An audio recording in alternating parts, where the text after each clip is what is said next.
श्रीपाद श्रीवल्लभ चरितामृत अध्याय 9. श्री गणेशाय नमः. श्रीपादराज शरण प्रपदे. कर्मफल मीमांसा. आज गुरुवार आहे. सकाळी सूर्योदयासमयी गुरूंचा होरा चालू आहे. मी व तिरुमलदास एका खोलीमध्ये ध्यानस्थ बसलो होतो. सूर्याची कोवळी किरण खोलीत डोकावत होती. काय आश्चर्य! त्या कोवळ्या सूर्यकिरणांत श्रीपाद श्रीवल्लभांचे आम्हा दोघांस दर्शन झाले. सूर्यकिरणांच्या प्रवेशाने आम्ही भानावर आलो. परमपूजनीय, अत्यंत मंगलप्रद असलेले 16 वर्षाचे श्रीपाद श्रीवल्लभांचे रूप दर्शन घडणे केवळ परमप्रभूच्या अव्याज करुणेचे फळ होय. क्षणभर दर्शन देऊन ते रूप अंतर्धान पावले. श्रीपाद प्रभूंना नैवेद्य म्हणून चणे ठेविले होते. सूर्यकिरणांच्या स्पर्शाने ते घन लोहखडात रूपांतर पावले. ह्याचे मला आश्चर्य वाटले व मन दुःखी पण झाले. प्रभूचे दर्शन आणि चणे लोहखंडात रूपांतरित होणे हे काही विशेष सूचक आहे का, अशी माझ्या मनात शंका उद्भवली.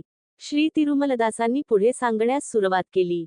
बाबा रे, शंकर भट्टा, आज दुपारी माझे आतिथ्य स्वीकारून तू कुरवपुरास जा, अशी श्रीदत्तप्रभूची आज्ञा झाली. भर दुपारी प्रभू दत्त क्षेत्रात भिक्षा करीत असतात. हा काळ अतिशय शुभप्रद आहे. मी म्हणालो, स्वामी, रोज श्रीदत्तप्रभूचे स्मरण, दत्तकथा प्रसंग श्रवणाने काळ घालवित होतो. आज नैवेद्य म्हणून दाखविलेले चणे लोहखंड झालेस याची खंत वाटते. माझ्या या संशयाचे निरसन करून मला कृतार्थ करावे ही प्रार्थना. श्री तिरुमलदास म्हणाले, बाबा रे, काही शताब्दीनंतर कली प्रबळ झाल्याने नास्तिकत्व वाढेल. नास्तिकत्वाचे निर्मूलन करून आस्तिकत्वाची स्थापना करण्यासाठी प्रभू चित्र विचित्र लीला दाखवून अनुग्रह करतील. भविष्यात धर्मसंस्थापनेसाठी सगळ्या कार्यक्रमात बीज रूपाने या श्रीपाद श्रीवल्लभांच्या अवतारात अनुग्रह करतील. खनिजांमध्ये चैतन्य निद्रावस्थेत असते. खनिज स्थितीत प्राण अंतलीन होऊन राहतो. खनिजामध्ये अनेक रासायनिक प्रक्रियामुळे प्राणाची उत्पत्ती होते.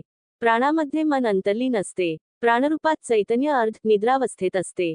हे तुला वृक्षामध्ये स्पष्ट दिसेल. मादक द्रव्याच्या सेवनाने मनुष्य त्याच्या देहात ह्या स्थितीचा अनुभव करतो. प्राणशक्ती रूपाने व्यक्त झालेले चैतन्य तत्व परिणामक्रमाने विकसित होऊन मनाच्या माध्यमाने कर्म करण्यास अभ्यस्त होते. ही स्थिती तुला पशुमध्ये आढळते. पशुचा पूर्ण विकास तोच मनुष्य म्हटला जातो. मनुष्यात मनःशक्ती पूर्णपणे कार्यरत असते. तर मनास अतीत असलेले अतिमानस एक आहे. ते अंतर्लीन स्थितीत असते. मानव योगसाधनेने परिपूर्ण होतो. तो मूलाधारात सुप्त असलेल्या चैतन्यास सहस्रारात नेऊन सविकल्प, निर्विकल्प समाधी स्थितीस प्राप्त करून पेतो. परम ज्योतिस्वरूप असलेल्या श्रीगुरुशी तादात्म्य स्थितीचा अनुभव घेतो. त्या स्थितीमध्ये अनिर्वचनीय आनंदाचा अनुभव घेतो. तर त्याची वर्तणूक मात्र महासंकल्पास अनुसरून असते. म्हणून तो कर्मबंधनापासून अलिप्त असतो. त्या महासंकल्पाचे स्वरूप अचिंत्य, अगम्य व कल्पनातीत असून महाप्रचंड वेगवान असते. अतिमानस ही केवळ श्री प्रभूचे आहे. प्रत्येक क्षणात कोट्यावधी प्रार्थना श्री प्रभू स्वीकार करतात. धर्मसंमत असलेल्या प्रार्थनास तात्काळ प्रचिती देऊन दुःख निवारण करतात. धर्मबद्ध असलेल्या प्रत्येकांचा इच्छा पूर्ण करतात. मानवाच्या मनाचा वेग कूर्मगतिवत असून श्री प्रभूच्या अतिमानसाचा वेग महाप्रचंड व कल्पनातीत आहे. महाप्रचंड वेग असलेल्या प्रकाशाचा वेग पण त्यांच्या अतिमानस वेगापुढे कमी पडेल. मानव किंवा कुठल्याही प्राण्याने केलेली लहानशी प्रार्थना प्रभूंच्या दिव्य तेजःपुंजाद्वारे प्रभूस पोहोचते. समस्त दृश्यादृश्य शक्तीचा आधार प्रभूच आहेत.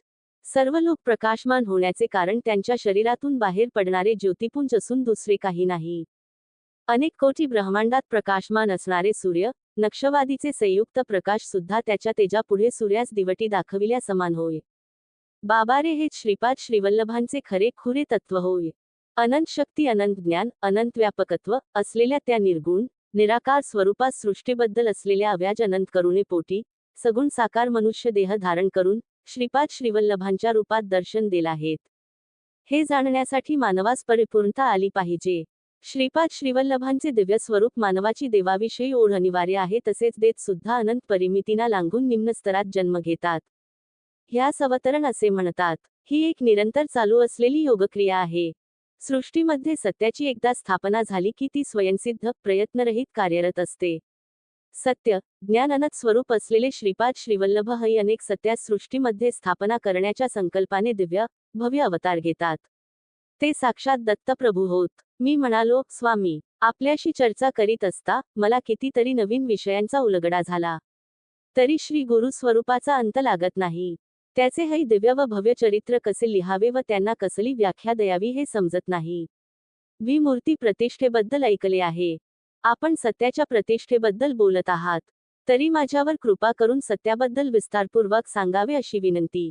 श्री तिरुमलदास म्हणाले, बाबा रे, तुझ्याकडून श्रीचे चरित्र लेखन कार्य व्हावे असा संकल्प पूर्वीच झाला असून तुझ्या संपर्कात येणाऱ्या श्रीपाठांचे भक्त शिरोमणी ते अनुभव तुला सांगतील या विषयास लेखणीबद्ध कर. तुझ्या व्याख्यांची इथे आवश्यकता नाही. श्रींचे चरित्र स्वतः श्रीच तुझ्या लेखणीच्या माध्यमातून लिहून घेतील. त्या उपर विचार करणे व्यर्थ आहे. मनुष्य नाना प्रकारचे अन्न सेवन करतो. सेवन केलेले अन्न आपोआप पचन होऊन शरीरास शक्ती प्रदान करते. या पाचन क्रियेमध्ये मनुष्याचा प्रयत्न नसून शरीराचे काम आहे. मनुष्याचे कर्तव्य केवळ अन्न संग्रह करून ग्रहण करणे एवढेच. भोजन केल्यावर अन्न पचवणे हे शरीराचे कर्तव्य होय. म्हणजे तुझे कर्तव्य अन्न मिळविणे असा विधीचा निर्णय आहे. भोजन केलेले अन्न पाचन करण्याचे कर्तव्य शरीराचे आहे. मनुष्यात मन असल्या कारणाने तो स्वेच्छेचा अनुभव घेतो. म्हणून खरे खोटे, बरे वाईट दोन्ही घडण्याची शक्यता आहे. शरीरास ती स्वेच्छा नाही. जेवलेले अन्न पचन करून शरीरास शक्तिसंपन्न करणे हेच शरीराचे कर्तव्य आहे, असा विधीचा निर्णय आहे. मनुष्यास इच्छा असो किंवा नसो, त्याच्या प्रयत्नाशिवाय शरीर आपले कर्तव्य पार पाडत असते. शरीरासंबंधित सत्याची स्थापना झाल्या कारणाने, अप्रयत्नाने, मनुष्याच्या संकल्पाचा प्रमेय नसून ते सतत चालू असते. प्रकृती म्हणजे सृष्टीमधील सगळ्या क्रिया प्रतिक्रिया या सत्याच्या आधाराने पडतात. सूर्योदय सूर्यास्त, ऋतुचक्र, नक्षत्रादींचे चलन या सत्याच्या आधारावर पडलेच पाहिजे. हे अनुल्लंघनीय शासन आहे, म्हणजे ह्याच्या विपरीत करण्याचे स्वातंत्र्य त्यांना नाही. सर्व व्यापकत्व असलेले प्रभू सृष्टीमधील पाणीमात्राविषयी करुणेमुळे सृष्टी विधान सुरळीत करतात. कृतयुगामध्ये संकल्पमात्रे सकल सिष्टी प्राप्त होत तर त्रेतायुगामध्ये यज्ञ यागाने, द्वापर युगामध्ये मंत्र शस्त्रास्त्राने सकल सिद्धी प्राप्त होत तर कलियुगामध्ये प्रामुख्याने तंत्र प्रयोगाने, कलियुगी यंत्राने सकल सिद्धी प्राप्त होतात.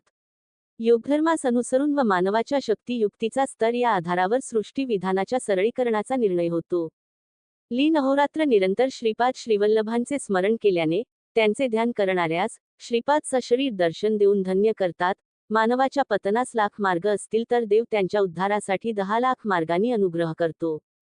श्री दत्तप्रभू त्यांचे अंशावतार, सिद्ध, योगी, महासिद्ध याच्या करती, या सृष्टीचे पालन करील असतात. पूर्वयुगातील श्रीदत्त हेच श्रीपाद आहेत का, अशी शंका तुझ्या मनात बीजरूपाने असल्या कारणाने, श्रीपादांनी तुझ्या शंकेचे निवारण करण्यासाठी नैवेद्यास दाखविलेले चणे लोहखंडात रूपांतर केले. माता अनसूयाने लोहखंडाचे खाण्यायोग्य चणे केले होते. मी प्रत्यक्ष दत्त आहे हे दर्शविण्यासाठी असे केले. तुझ्या कुंडलीत गुरुव्याधी स्थानाला आहे. गुरुग्रहास चण्यांचा संबंध आहे. गुरुग्रहामुळे तुझ्यावर येणाऱ्या विपत्ती बीज रूपाने असून त्या अंकुरित न होण्यासाठी चण्यांचे लोहखंडात परिवर्तन करून तुझ्या निदर्शनास आणले. श्रीपादांच्या दिव्य मानस चक्षुनी अवलोकन न केलेली कुठलीही वस्तू या सृष्टीत उत्पन्न होत नाही. तसेच त्यांच्या दिव्य दृष्टीस आल्याशिवाय कुठलाही प्राणी या सृष्टीत जन्म घेत नाही, हे परम सत्य आहे. सत्यवस्तू संबंधित ज्ञान सुप्रतिष्ठित असल्या कारणाने त्या ज्ञानाची प्राप्ती झालेले या लोकातून अंतर्धान झाले तरी नाश नाही. त्या ज्ञानास प्राप्त करण्यायोग्य मानव या सृष्टीमध्ये जन्म घेतल्यावर ते ज्ञान आपोआप त्यास होते. दैवशक्ती, चिरंजीव मुनी, अवतारी पुरुष हे सगळे अविनाशी तत्वाचेच अंश आहेत. मानव विनाशी तत्वाचे अंश आहेत. अविनाशी तत्वाचे ज्ञान, स्थिती, गती, शक्ती एका विशिष्ट प्रकारे असले पाहिजे असा नियम नाही. ते स्वेच्छा तत्व आहे, परिपूर्ण आहे. अत्यंत प्राचीन व नित्य नूतन आहे. कारण नसलेले कार्य होणे असंभव आहे. सर्व कारणांस व सर्व कार्यास एकमेव असे तत्वच आधार आहे. ते अतिल व अगम्य आहे. त्यालाच दत्त तत्व असे म्हणतात. त्या दत्तप्रभूंनी या कलियुगात आपल्या संपूर्ण कलांनी परिपूर्ण प्रथम श्रीपाद श्रीवल्लभांचा अवतार या पीठिकापुरत पेतला. अशा श्रीपाद श्रीवल्लभांचे वर्णन बाबा रे. श्रीपाद श्रीवल्लभ श्री नृसिंह सरस्वतीचा अवतार घेणार असल्याचे बरेच वेळा सूचित केले होते. हिरण्यकश्यपाने करण्यास सहस्रफणी आदिशेषास सुद्धा सामर्थ्य नाही. विचित्र असा वर प्राप्त केल्यावर आता त्याचा मृत्यू असंभव आहे असे वाटत होते. दिलेल्या वरदानाविरुद्ध न आला, कल्पनातीत अशा विधानाने श्री नृसिंह भगवानांनी हिरण्यकश्यपाचा वध करून परमभक्त असलेल्या प्रल्हादाचे रक्षण केले. प्रभू स्तंभामध्ये विराजमान आहेत असा प्रल्हादने निर्धार केला. प्रभू स्तंभातून प्रगटले, देत आहे किंवा नाही, असा संशय या कलियुगात बहुतेकांच्या मनात येतो.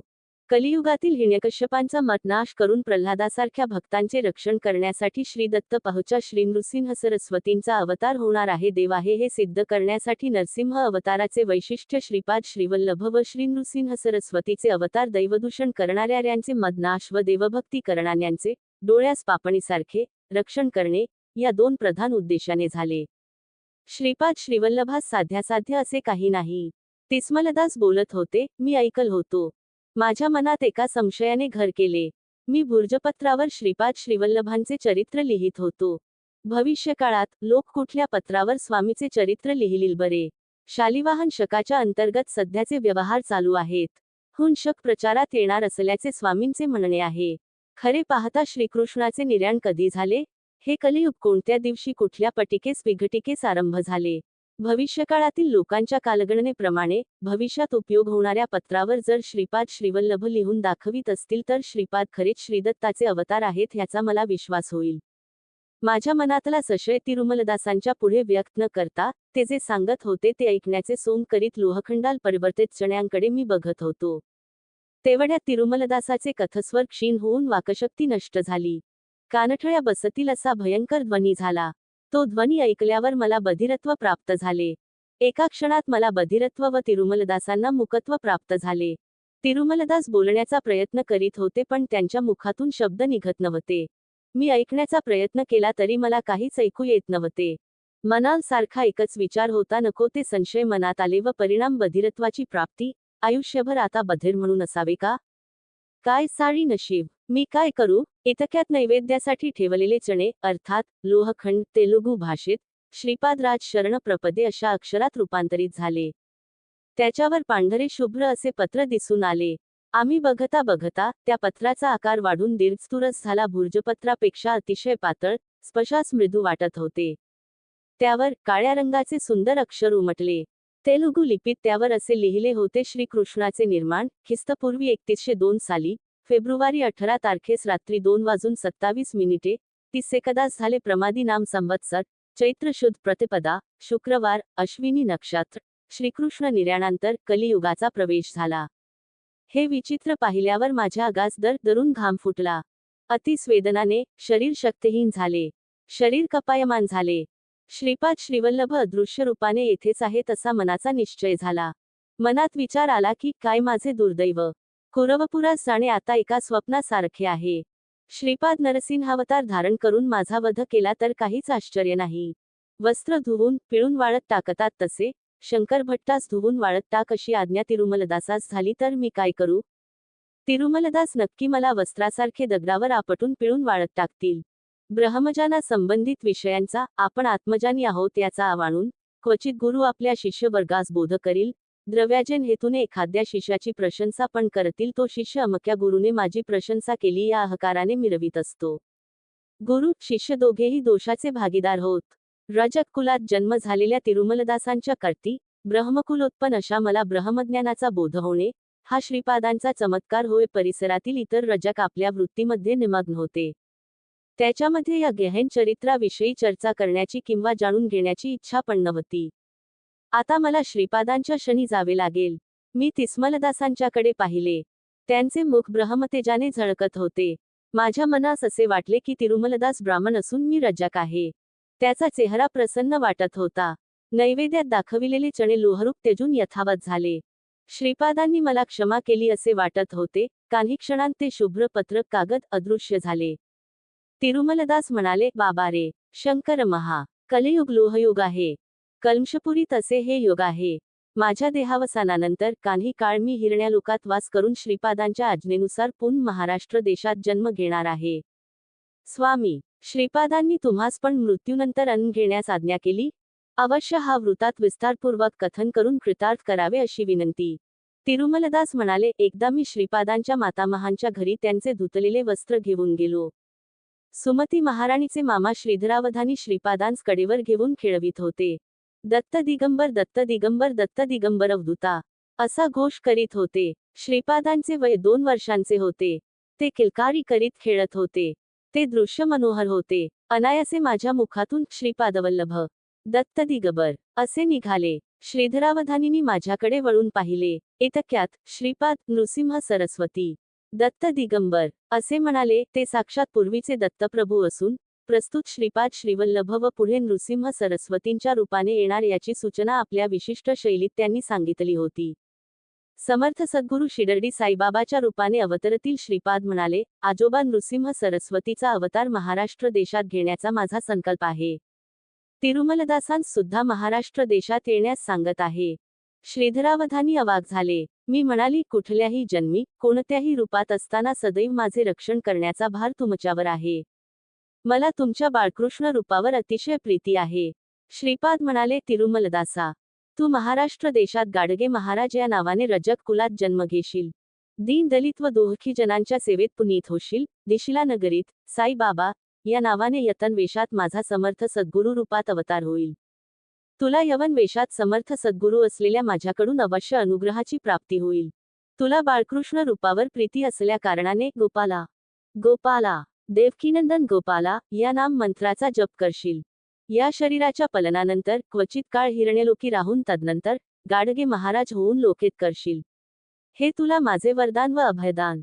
श्रीधरावधानी या सगळ्या संदर्भात मायेच्या आवरणात होते.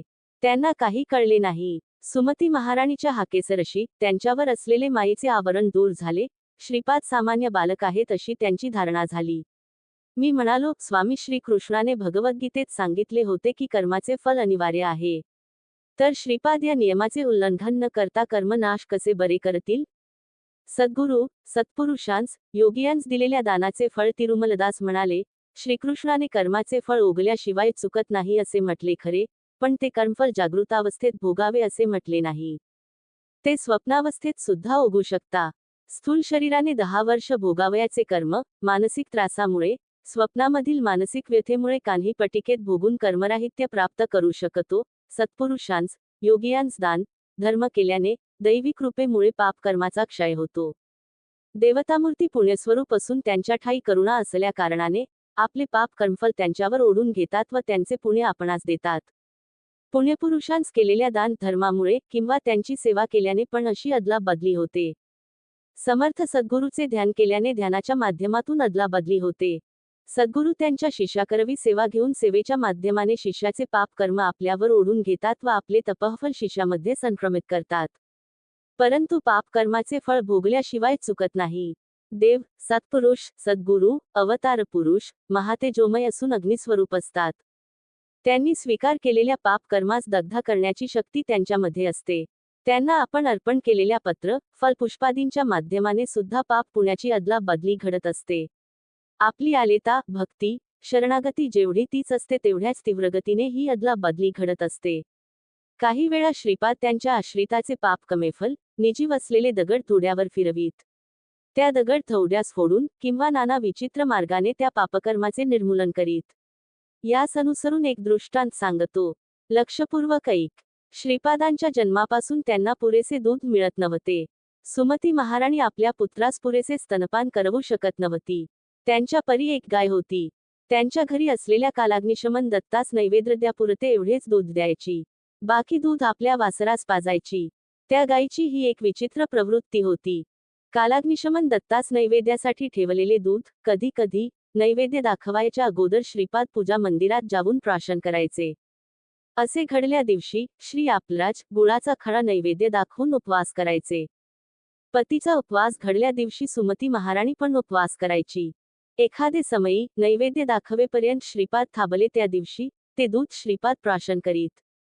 त्यांच्या वंशात जन्मलेल्या अपूर्व व दिव्य शिशूस पुरेल एवढे दूध आपण देऊ शकत नाही या विचारांनी माता पिता चिंतेत होते. व्यंकटप्पया श्रेष्ठी व नरसिंहराय वर्मा यांनी भरपूर दूध देणारी एक गाय आपराजांस दान देण्याचा प्रयत्न केला. ते सारे प्रयत्न व्यर्थ झाले. कारण दान स्वीकार न करण्याचे आपळराजांचे व्रत होते. दान घेतल्याने पाप संग्रह होती असा त्यांचा अभिप्राय होता. ते वेदशास्त्र संपन्न असून केवळ वेद सभा असल्यास त्यातून मिळाली तेवढी दक्षिणा स्वीकार करीत होते. पौरोहित्यापासून उत्पस कमी होते. फक्त वैकटप्पया श्रेष्ठी व नरसिंहराय चमर्मा यांच्याकडे पौरोहित्यास जात असत. ते दोघे दक्षिणा जास्त देण्याचा प्रयत्न केल्यास त्यांच्यावर राग करायचे. आपलाज आपले सासरे श्री सत्यऋषीश्वर श्री बापन्नार्य याजकडून पण काही घेत नसत. कार्तिक पौर्णिमेस सुमती महाराणीचा जन्मदिवस असल्या कारणाने श्वशुरगृही भोजन करील. वैशाख शुद्ध तृतीयेस राजांचे जन्मदिवशी पण श्री बापंजाऱ्यांच्या घरी भोज करीत. कालांतराने श्रीपाद जयंती अर्थात गणेश चतुर्थीस पण त्यांच्या परी जेवायचे. कुटुंबाच्या या दुस्थितीचा विचार करून एके दिवशी सुमती महाराणी आपल्या पतीस म्हणाली, नाथ, आमच्या माहेरचे संपन्न असून नैष्ठी क्षत्रिय संस्काराचे आहेत. मल्हारी वंश श्रीमंत असून आमचे माहेर आहे. त्यांच्याकडून एका गायीचा स्वीकार करण्यात मला काही दोष वाटत नाही. श्रीपादांना पोटभर दूध देण्याची पण आपली स्थिती नाही. आपण या विषयाचा शांतपणे विचार करावा ही विनंती. आपलराज म्हणाले, सौभाग्यवती, तुझे म्हणणे बरोबर आहे. सत्यकृषीश्वर पापरहित असून त्याच्याकडून गाय घेतल्याने दोष घडत नाही. पण या विषयात शास्त्र संमती असणे आवश्यक आहे. श्रीपादांच्या जन्मापूर्वीपासून आजपर्यंत आश्चर्यकारक घटना घडत आल्या. श्रीपाद दत्ताचे नवावतार असल्यास आपल्या घरी असलेल्या गायीने भरपूर दूध दिले असते नाही का? किंवा तुझ्या स्तन्यक्षीराची समृद्धी झाली नसती का? बरे, मोठा मुलगा श्रीधरराज शर्मा आंधळा व लहान मुलगा रामराज शर्मा पंगू आहेत. श्रीपाद त्यांचे अंधवैकल्य नाहीसे करून त्यांना विमुक्त करू शकतात ना? तू या विषयाबाबतीत तुझ्या वडिलांशी चर्चा कर. येऊन जाऊन माझ्या नियमांच्या उल्लंघनाची पाळी माझ्यावर आणता ही उचित नव्हे. सुमती महाराणीने या विषयाचे निवेदन आपल्या वडिलांसमोर केले. बापन्नाये मंदहास्य करीत म्हणाले, अम्मणी, हे सगळे श्रीपादांचे लीलाविलास आहेत. श्रीपाद समस्यांचे परिष्कार करण्यातच नसून समस्या उत्पन्न करण्यात पण पटाईत आहेत. श्रीपाद दत्त असल्याचे योगदृष्टीने मी जाणले आहे. आपल्या घरी गोसमृद्धी आहे. गाय देण्यास केवळ माझी संमती नसून महानंदप्रद पण आहे. दत्तप्रभूस गोक्षीर अत्यंत प्रीतिकर आहे. तुझ्या पतीच्या म्हणण्याप्रमाणे शास्त्रसंमती आवश्यक आहे. अहो, काय विधी वैपरीत्य आहे. श्वशुराकडून संपत्ती लुबाडण्यासाठी नाना परीचे प्रयत्न करणाऱ्या जामातांची या जगामध्ये कमी नाही. पण माझा जामात अग्निहोत्रासमान आहे. त्यांचे नियम भंग करण्यास प्रयत्न करणारे आपण वेडे ठरतो. सृष्टीतील पंचमहाभूतांनी स्पष्ट रीतीने आमोदन केल्याशिवाय तुझा पती गोदान स्वीकार करणार नाही.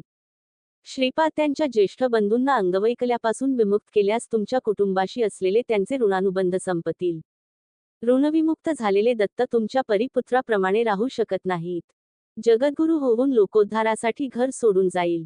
म्हणून चुकून सुद्धा त्यांचे अंगवैकल्य दूर करण्याची इच्छा श्रीपादासमोर इच्छा दर्शवू नको. सगळे कालाधीन आहे. काळ श्रीपादांच्या अधीन आहे. श्रीपादांनी संकल्प केला तर तुझ्यात क्षीर समृद्धी होईल. परंतु श्रीपादांचे तुझ्याशी असलेले ऋणानुबंध संपतील. ऋणानुबंधातून विमुक्त झालेले श्रीपाद आपल्या कुटुंबास सीमित नसून विश्वत गुरुत्वाचे कर्तव्य पालनासाठी आपले घर सोडून पलायन करतील. श्रीपादाचा संकल्प झाल्याने घरातील गाय तिची विचित्र प्रवृत्ती सोडून पुष्कळ दूध देईल. मग ही समस्या राहणार नाही. म्हणून तू थोडा काळ धीर धार. दत्तांनी उत्पन्न केलेल्या समस्येचा परिष्कार दत्तथ करतील. मी म्हणालो, स्वामी, श्रीपादांच्या बंधूस अंधवैकल्य येण्याचे कारण काय? वंशपरंपरेने आलेले कर्म दोष आहे का? तिरुमलदास म्हणाले, श्री दत्ताचा अवतार सायसंध्ये समयी झाला. श्रीपादांचा उषःकाली झाला. पुढे होणाऱ्या नृसिंह सरस्वतींचा अवतार भर दुपारी अभिजित लग्नावर होणार आहे. दत्तांची लीला अगाध आहे. सायसंध्येनंतर तिमिराचे आवरण येते.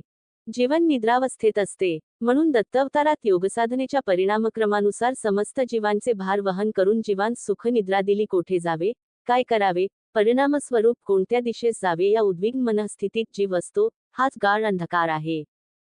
जीवास नकळत परिणाम सिद्धी प्राप्त करून देणे दत्तावताराचे वैशिष्ट्य. जीव कुठले प्रयत्न न करता किंवा किंचित प्रयत्नाने त्यांना नकळत अंतः चैतन्याच्या ठिकाणी अगाध परिणाम प्राप्त करतो. हे केवळ भूमंडळास सीमित नाही.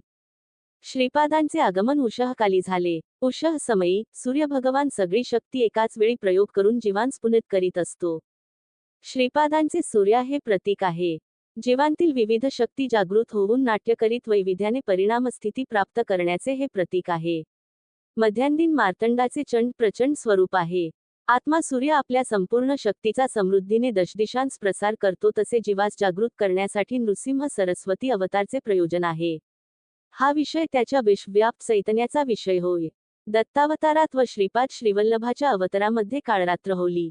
तिचे केवळ महांधकाराचे स्वरूप होते. त्याचे प्रतीक म्हणून ज्येष्ठ बंधू असलेले श्रीधरराज शमीचा जन्म झाला. ती रात्र उलटल्यावर होती ती स्थिती म्हणजे संशय, नास्तिकवाद, कुलर्क, वक्रभाष्य वगैरे याचे प्रतीक म्हणून लहान बंधू श्रीरामराज शमी यांचा जन्म झाला. कुठलाही जीव अंधकारासादृश तामस वृत्तीचे निरसन करून संशय, कुतर्क, वक्रभाष्य इत्यादींचे त्याग केल्यावर श्रीपाद श्रीवल्लभांचा अनुग्रह प्राप्त करतो. हयातले रहस्य हेच होय. हे जगातील प्राण्यांच्या परिणाम दशेस संबंधित विषय आहेत.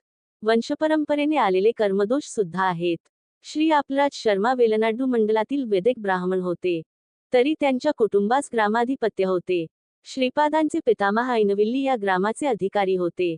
त्यांच्या कुटुंबात ज्येष्ठ पुत्रास अधिकार देण्याची परंपरा होती. श्रीपादांच्या पितामहांचे नाव श्रीधररामराज शर्मा होते. ग्रामाधिकार असलेल्या ब्राह्मणामध्ये आपल्या नावास राज या शब्दास जोडण्याची प्रथा होती व ब्राह्मण असल्याचे सुचविण्यासाठी शर्मा या शब्दास जोडत. ग्रामात पीक पिकले किंवा पिकले नाही तरी कराच्या रकमेची भरपाई जमीनदारांना करणे अनिवार्य होते. ग्रामाधिकाऱ्यावर कर वसूल करून देण्याची जबाबदारी होती. श्रीधर रामराज शमोना त्यांच्या आवडीनिवडीस बाजूला सारून जमीनदारांच्या आज्ञेनुसार वेळप्रसंगी हिंसेच्या प्रयोगाने कर वसुली करावी लागे. हे त्यांचे ग्रामाधिकारी या नात्याने कर्तव्य धर्म होते. पण दैताच्या दृष्टीने हे पाप कार्य होते. आपलराजांच्या ज्येष्ठ आत्यास ग्रामाधिपत्य प्राप्त झाले. पितामहांच्या पापकर्मामुळे मोठा असलेला श्रीधरराज शर्मा व धाकटा श्रीरामराज शर्मा या उभयतास अग्वैकल्य प्राप्त झाले. श्रीपाद श्रीवल्लभ साक्षात श्री दत्तावतार असले तरी पितामहांच्या स्वल्प पाप कर्माचे प्रभाव त्यांना पण अनुभवावे लागले, म्हणून त्यांना दुधाची समस्या उद्भवली. विष प्रभूंनी रचलेला नियम सर्वांस लागू होतो. स्वतः अवतरित होऊन कर्मफल त्यांनी पण भोगून आपले मार्गदर्शन केले. श्री व्यंकटप्पया श्रेष्ठी व श्री वत्सबाई नरसिंह वर्मा श्रीपादांस आपल्या पौत्राप्रमाणे मानित, म्हणून श्रीपादांच्या दुधाची समस्या नाहीसी करण्याचा बराच विचार केला. श्री वर्मा श्रेष्ठीस बोलावून म्हणाले की या समस्येचा परिष्कार तुम्ही करावा. श्री नरसिंह वर्याच्या येथे गायत्री या नावाने प्रसिद्ध अशा गायीची संतती होती. त्यांतील सर्व शुभलक्षण असलेल्या एका गायीस श्रेष्ठींनी वर्त्याकडून क्रय केले. विक्रय केलेल्या धनास वर्मांनी आपल्याजवळ जपून ठेवले. पौरोहित्याच्या निमित्ताने आपलराज वर्त्यांच्या घरी आले. गोविक्रय केलेले धन वर्त्यांनी आपलराजांस दक्षिणा म्हणून दिली. साधारणपणे पौरोहित्यानिमित्त मिळणाऱ्या दक्षिणेपेक्षा हे अधिक होते. आपलराज शर्मा यांनी धर्माप्रमाणे जेवढे द्रव्य दक्षिणा म्हणून घ्यायचे होते तेवढेच घेऊन उरलेल्या धनाचा अस्वीकार केला. तम्यांनी पण दिलेली दक्षिणा परत घेण्यास नकार दिला. सुक्षत्रिय वशात माझा जन्म झालेला असून दान दिलेले द्रव्य परत घेऊ शकत नाही असे म्हणाले. हा विवाद श्री बापन्नाऱ्यापर्यंत पोहोचला. ब्राह्मण परिषद बोलावण्यात आली. परिषदेत श्री बापन्नाऱ्यांनी घोषणा केली की आपलराज शर्मांनी अस्वीकार केलेले हे धन ज्यांना घ्यावयाचे असेल त्यांनी घ्यावे. अनेक ब्राह्मण ते धन आपणास मिळावे या हेतूने त्यांच्यात चढाओढ सुरू झाली. हे सगळेच बघण्यास विचित्र वाटत होते. तेवढ्यात तरुण असलेला पापया शास्त्री या नावाचा ब्राह्मण म्हणाला, श्रीपाद दैवांशसंभूत अवतारी पुरुष नाही. देव असल्यास अशी विचित्र परिस्थिती कशी काय आली? श्री दत्तच असल्यास त्यांच्या दोघा भावांचे अंगवैकल्यापासून रक्षण का बरे केले नाही? ज्या काही घटना घडल्या त्या केवळ कल्पना आहेत. तिळाचे पर्वत करून सांगणे महापाप आहे. मी दत्तभक्त आहे. श्वेतार्करक्षा पण गुरूंकडून प्राप्त करून घेतली आहे. दररोज कितीतरी जप करतो. मी कुठलेही दान घेतल्याने मालिन्य येत नाही. योग्य असलेला अशा मला हे धन द्यावे. ब्राह्मण परिषदेने पापया शास्त्रीस ते धन द्यावयाचा निर्णय केला. ते धन एका चांगल्या गायीस विकत घेण्यास पुरेसे होते. सभा समाप्त झाल्यावर विजय गर्वाने पापया शास्त्री घरी गेला. तेथे त्याचे मामा आले होते. कुशल प्रश्न, इष्ट गोष्टी झाल्या. भोजन करून जाण्यास पापया शास्त्रींनी त्यांना विचारले. पर्यायाने वर्षातून एकदा भोजन करतो. सध्या भाच्याकडे जेवण करणे जमणार नाही असे सांगून घाईने तेथून निघून गेले. मामा निघून गेल्यावर पापया शास्त्री विचार करीत बसले होते. त्यांची पत्नी जवळ येऊन म्हणाली, स्वामी, आता आलेले तुमचे मामा होणे गेल्या वर्षी वारलेल्या मामांसारखे दिसतात नाही का? पापया शास्त्री हादरून उठले. त्यांना एकच मामा होते. ते पण गत वर्षी निधन पावले. आता आलेले हे मामा कोण? माझी बुद्धी केवढ्या भ्रमात फसली. मामाच्या नात्याचे इतर काही नाती असले तरी 100% या मामासारखे दिसणारे कोणी नव्हते. मृत झालेल्या मामांचा प्रेतात्मा तर नाही ना मी पाहिला? त्याच्या हृदयाचे ठेके वाढत चालले. भूतप्रेत पिशाचांच्या मंत्र तंत्राविषयी त्याला काही जाण नव्हते. त्याचे उपास्य दैवत असलेल्या दत्ताच्या अनुग्रहाचे पतन तर होत नाही ना? येणारा पुढचा काळ कष्टदायक तर नाही ना? मार्मानी जाता जाता शीघ्र आपण भेटूयाची अपेक्षा करतो असे म्हटलेले वाक्य सतत त्याच्या मनास भेडसावू लागले. लवकरच आपण मरण पावून परलोकात आपल्या मामास भेटणार का? या विचारांनी त्याचे मन जड झाले. ओम द्रा दत्तात्रेयाय नमः मंत्राचा जप त्याने सुरू केला. त्या दिवशी मंत्र जप करणे सुद्धा एकाग्र चिल्लाने होत नव्हते. श्री कुक्कुटेश्वराच्या मंदिरात स्वयंभू दत्तात्रेयांचे दर्शन घेण्यास गेला. दत्तमूर्तीचे ध्यान करण्यास बसल्यावर ध्यानात शिर नसलेली दत्तमूर्ती दिसली. तिथे पण जप करण्यास बसल्यावर मन स्थिर नव्हते. अर्चकाने प्रसाद दिल्यावर असे वाटले की विषपुरीत कलशातून काढून दिले की काय. अर्चक हसत हसत कान्ही म्हणत होते. परंतु पापया शास्त्रीस असे ऐकू येत होते की हा प्रसाद ग्रहण करून लवकर मरण पाव. ते घरी परत आले तेव्हा त्यांना त्यांच्या पत्नींच्या कपाळावर कुंकू दिसले नाही. मी जीवत असताना कपाळावरचे कुंकू का बरे काढलेस असे म्हणून तिच्यावर चिडले. रुपया एवढे कुंकू कपाळावर मिरवीत असता पापया शास्त्रीचे चिडणे तिला थोडे विचित्रच वाटले. पापयांस वेड लागले असे म्हणून पिठापुरीत अफवा उठली. किंवदंती अफवा यांचे प्रमाण पिठापुरात जास्त होते. पापयास मानसिक व भूत चिकित्सा सुरू झाली. त्यांना वेड नाही असे पापया पदोपदी सांगत होते, तरी लोक मानण्यास तयार नव्हते. वेडा पण कधी कधी तर्कयुक्त भाषण करतो असे म्हणायचे. पापयाच्या पत्नीस एक उपाय सुचला. तिच्या पतीने अज्ञानवश श्रीपादांची निंदा केली, याचे कर्म भोग आहेत असा तिचा निर्धार झाला. पाषाणातील देवास शरण जाण्याऐवजी सशरीर असलेले श्रीपादांच्या शनी जावे असा तिने विचार केला. ती श्रीपादाच्या घरी गेली. श्रीपादांना तिने कडेवर घेऊन लाड केले. कोणी नसल्याची संधी साधून तिने श्रीपादांना आपली दुःस्थिती सांगितली. श्रीपाद म्हणाले, आत्या, या सगळ्याचा एक लहान उपाय आहे. तू माझ्या मातेसमान असल्या कारणाने तुला मी ही रहस्य सांगली. तू काही वेळ न घालवता नूतन गृहाचे निर्माण कर. तू व मामा वास्तुपूजा करून त्या नूतन गृहात प्रवेश करा. लागलीच सगळे काही बरे होईल. श्रीपादांची अशी आजा झाल्यावर तिने असे सांगण्यास सुरुवात केली की ही विद्या भाड्याच्या घरात राहत असल्यामुळे तिच्यावर कोसळली. म्हणून शीघ्रातिशीघ्र स्वतःचे घर बांधायचे असे तिने आपल्या बांधताच पटवून दिले. मग काय विचारला. कोणी एकाने पापयास एक जीर्ण झालेले घर भूदान म्हणून दिले. लागलीच घरातील सगळी संपत्ती, धन इत्यादीचा विक्रय करून जीर्ण घरास पाडून नूतन गृह निर्माण कार्य सुरू झाले. गृह निर्माणासाठी ऋण सुद्धा घ्यावे लागले. पर्वतशिला आणून त्यांची शकले करून गृह निर्माणात वापरण्यात आली. नूतन गृह प्रवेश केल्यावर पापया शास्त्री स्वस्थ झाले. बाबा रे, शंकर भट्टा. पापयाची मृत्यूदशा चालू होती. त्यांचे अपमृत्यूच्या संकटापासून श्रीपादांनी रक्षण केले. त्याला मानसिक त्रास, अपमान, धनत्य इत्यादी कष्ट देऊन कर्मध्वंस केला. तेवढेच नव्हे, पापयाच्या पापकर्माचे शिलांमध्ये आकर्षित करून त्या शिलांचे शकले करवून पाप कमीचा नाश केला. कर्मध्वंस करण्यास सिद्ध, अवधूत, विविध व विचित्र मार्गाचे अवलंबन करतात. स्वस्थ झालेल्या पापच्या शास्त्रीस श्रीपाद म्हणाले, तू केवढा बुद्धिहीन आहेस. तू मनःपूर्वक आराधना करीत असलेला श्री दत्त सशरीर रूपाने तुझ्या समोर उभा असला तरी तू ओळखले नाहीस. म्हणजे तुझे केवढे दुर्भाग्य. कुक्कुटेश्वर मंदिरात असलेली पाषाणमूर्ती तुझे रक्षण करील असा तुझा निर्धार होता. म्हणून तुझे संचित पाप पर्वत शिळांवर फिरवून त्यांची शकले करवून तुझे कर्मफळ नाहीसे केले. तुला नूतन गृह करून दिले. सशरीर असलेल्या या दत्तांस शरण आला असता तर तुझे संचित संस्कार या शरीरावर ओढून घेऊन तुझे कर्म क्षय केले असते. भक्ताच्या भावनेनुसार भगवंताचे अनुग्रह फल असते. ही लीला घडल्यावर पापयाने श्रीपाद श्रीवल्लमच दत्ताचे अवतार आहेत असे ओळखले. श्रीपादांच्या दुधाच्या समस्येविषयी श्री श्रेष्ठी व श्रीवर्मा चिंतित होते.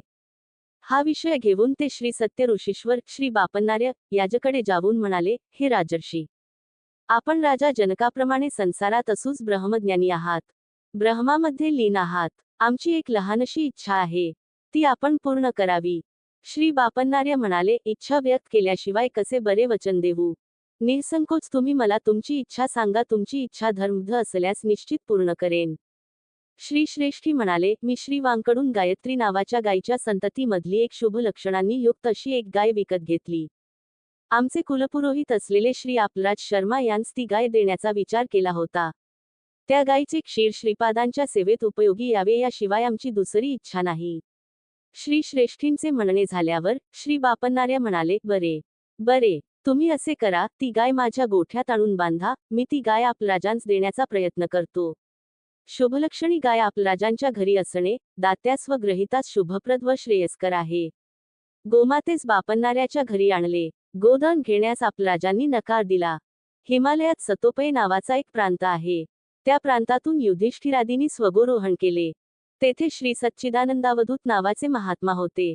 त्यांचे वय काही शताब्दीच्या पेक्षा जास्त होते.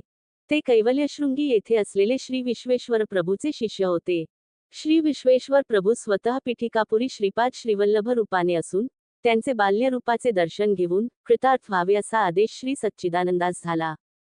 श्री सच्चिदानंदावधूत पीठिकापुरस आले. श्री बापन्नायोनी त्यांचे आदराने स्वागत केले. त्यांच्यापुढे श्रीपादांच्या दुधाची समस्या आली तेव्हा त्यांनी ठामपणे सांगितले की आपलराज शर्मांनी गोदान घेतले पाहिजे. श्रीपाद श्रीवल्लभ साक्षात दत्त प्रभू असून व्यर्थ असलेल्या नियमांच्या बंधनात होऊन गोक्षीर अर्पण करण्याचे महद्भाग्य आपल्या हातून दवडू नये असे ठासून सांगितले.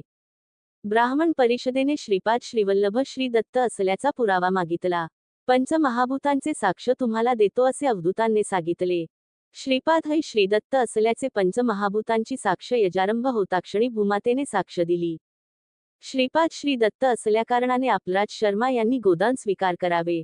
श्वसुरापासून जामातास प्रीतीपूर्वक दिलेले दान होत नाही म्हणून सत्य ऋषीश्वरांनी श्री श्रेष्ठीकडून दान घ्यावे व भेटवस्तू म्हणून जामातास द्यावे. हे भूमातेचे वचन होते. यज्ञारंभ झाल्यावर यजस्थळ सोडल्यास इतर स्थळी पाऊस पडत होता. ही दुसरी साक्ष यज्ञातील हविर्भाग स्वीकारण्यास स्वतः अग्निदेव आले व गोदान घेतल्याने दोष नाही असे सांगितले. ही तिसरी साक्ष यज्ञ मंडपाव्यतिरिक्त इतर स्थळी वायुदेवाने आपला प्रताप दाखविला. ही चौथी साक्ष आकाशालून दिव्यवाणी झाली की श्रीपाद साक्षात श्री दत्त आहेत. ही पाचवी साक्ष असे पंचमहाभूत साक्षी झाल्यावर आपलराजांनी गोदानाचा स्वीकार केला. गौदानाचे फळ श्रेष्ठीस प्राप्त झाले. त्या कारणाने गायीच्या विक्रीची किंमत नरसिंह वर्माने आपलराज शर्मा यांस देण्याचा निर्णय झाला. अशा प्रकारे अवधूतांच्या सन्निध्यात श्रेष्ठी व तम्यांसपूर्व अशा पुण्याचा लाभ झाला. भविष्यकाळात कोकणत काकीनाडा या नावाने वायसपूर ऐहार प्रसिद्ध होईल. श्यामलाबापूर चमलोकोटा श्री पीठिकापूर एकर होऊन महानगराचे स्वरूप धारण करील. जगातील सगळ्या देशाचे, सगळ्या धर्माचे किंवा पंथाचे लोक कुठल्या तरी जन्मी एके दिवशी पीठिकापुरी येतील व श्रीपादाचे दर्शन घेतील. श्रीपादांचे चरित्र संस्कृत आशेत लिहिले जाईल. श्रीपाद श्रीवल्लभ चरित्रामृत हा ग्रंथ श्रीपादांच्या आशीर्वादाने प्रसिद्ध होईल. भुर्जपत्रात लिहिलेले ग्रंथ श्रीपादांच्या संकल्पाने अदृश्य रूपाने श्रीपादांच्या जन्मस्थानी 7 मनुष्यांच्या उंची इतके खोल निक्षिप्त राहतील. त्यांच्या जन्मस्थानी श्रीपादुकांची स्थापना व मंदिराचे निर्माण होईल. श्रीपादांस गोदान केलेले महापुण्यशाली वैकटप्पया श्रेष्ठी खरोखर धन्य आहेत. त्याच्या कुटुंबात धन धान्याची समृद्धी असेल ते हिरण्यलिकात थोडा काळ राहून पुन्हा महाराष्ट्र देशात ऐश्वर्यवत वैश्य कुळात जन्म घेऊन श्री नृसिंह सरस्वती अवताराचे सुद्धा दर्शन घेतील. बाबा रे शंकर भट्टा हई गोदान अत्याधिक विशेष शुभप्रद आहे. तू कुरवपूर प्रयाणाची तयारी कर. श्रीपाद श्रीवल्लभ सदैव तुझी रक्षा करतील. हारे नमो हारे नमो. श्रीपाद श्रीवल्लभाचा जय जयकार असो.